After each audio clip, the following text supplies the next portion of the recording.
There is nothing noble in being superior to your fellow man. True nobility is being superior to your former self.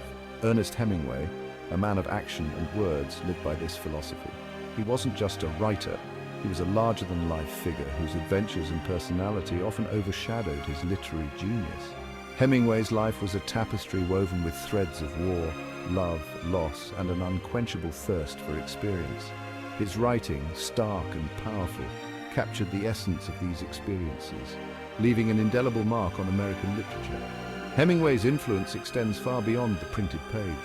He created an image, a persona that continues to fascinate and inspire. He was the adventurer, the sportsman, the war correspondent, living life on his own terms. But beneath the rugged exterior lay a complex and sensitive artist, deeply affected by the events he witnessed and the emotions he explored in his work. Ernest Miller Hemingway was born in 1899 in Oak Park, Illinois.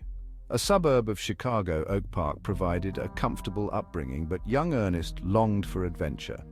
His mother, Grace Hall Hemingway, was a talented musician.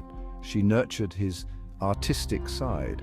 His father, Clarence Edmonds Hemingway, was a physician who instilled in Ernest a love of nature and the outdoors. Summer vacations were spent at the family's cabin in Michigan, where Ernest learned to fish, hunt, and appreciate the wilderness. These early experiences would later find their way into his writing, shaping his themes and settings. Hemingway's childhood was idyllic in many ways, but it also sowed the seeds of restlessness and a desire to break free from convention. After high school, Hemingway bypassed college and took a job as a cub reporter for the Kansas City Star. The newspaper's style guide, emphasizing short sentences and vigorous verbs, had a lasting impact on his writing. World War I called, but Hemingway's poor eyesight prevented him from enlisting. Instead, he volunteered as an ambulance driver in Italy, where he was severely wounded. After the war, Hemingway married Hadley Richardson, and the couple moved to Paris. There, amidst the vibrant expatriate community, Hemingway came into his own as a writer.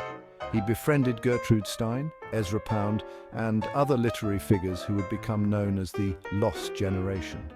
These writers, disillusioned by the war and skeptical of traditional values, found solace and inspiration in each other's company. Paris in the 1920s was a fertile ground for Hemingway's creativity. He published his first collection of short stories, In Our Time, in 1925.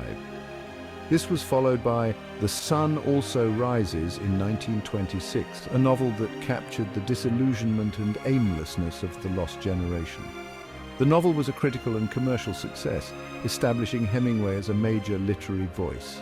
In 1929, Hemingway published A Farewell to Arms, a poignant love story set against the backdrop of World War I. The novel, inspired by his own wartime experiences, further cemented his reputation as a master storyteller. With its themes of love, loss, and the futility of war, A Farewell to Arms resonated deeply with readers and became an instant classic. Section 5. The Spanish Civil War and For Whom the Bell Tolls. Always drawn to conflict, Hemingway traveled to Spain in the 1930s to cover the Spanish Civil War as a journalist.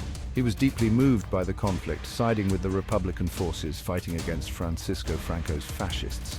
Hemingway's experiences during the war had a profound impact on him, both personally and artistically.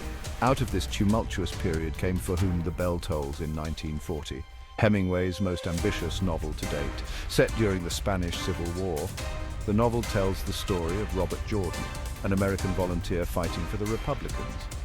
For Whom the Bell Tolls is a powerful meditation on war, love, and the human condition. Section 6. Hemingway's World War II adventures. World War II found Hemingway once again drawn to the front lines. He served as a war correspondent, covering the conflict in Europe for Collier's magazine.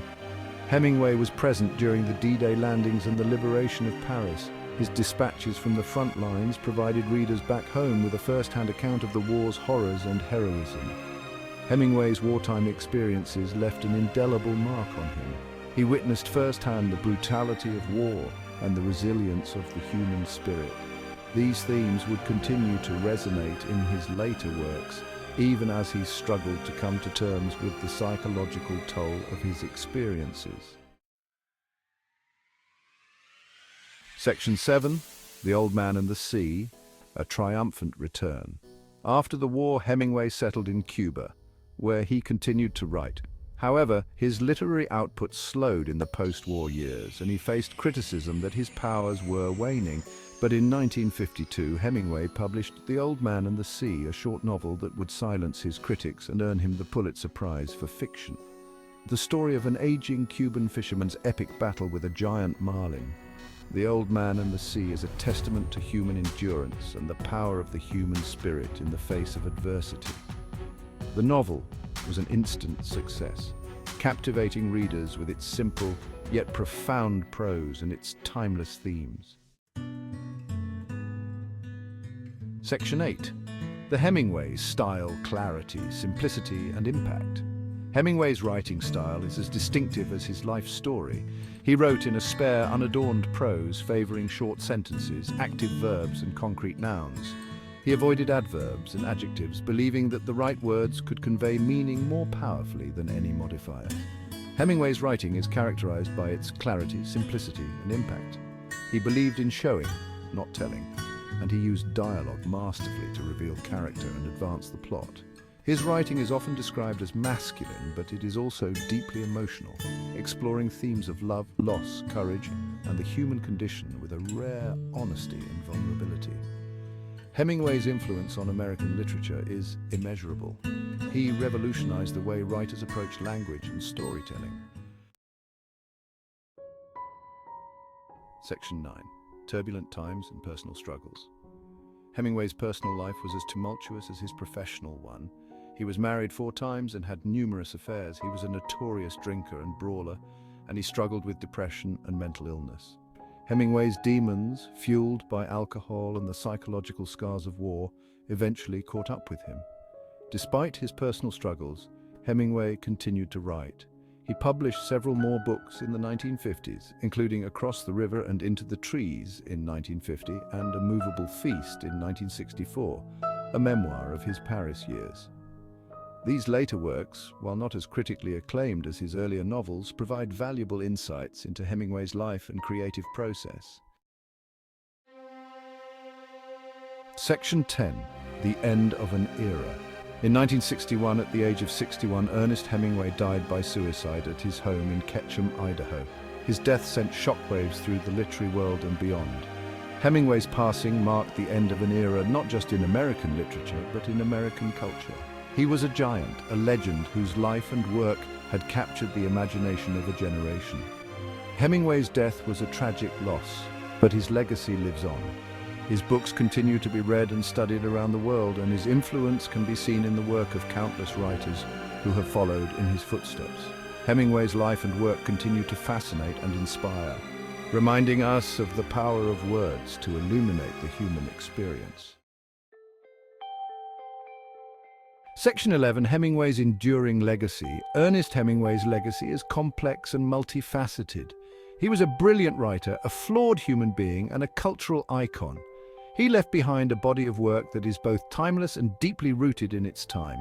Hemingway's stories and novels continue to resonate with readers today, offering insights into the human condition that are as relevant now as they were when they were written. Hemingway's influence on American literature is undeniable. He revolutionized the way stories were told, paving the way for generations of writers to come. His spare, unadorned prose, his emphasis on dialogue and action, and his unflinching exploration of the darker aspects of human nature left an indelible mark on the literary landscape. Beyond literature, Hemingway's life story continues to fascinate and inspire.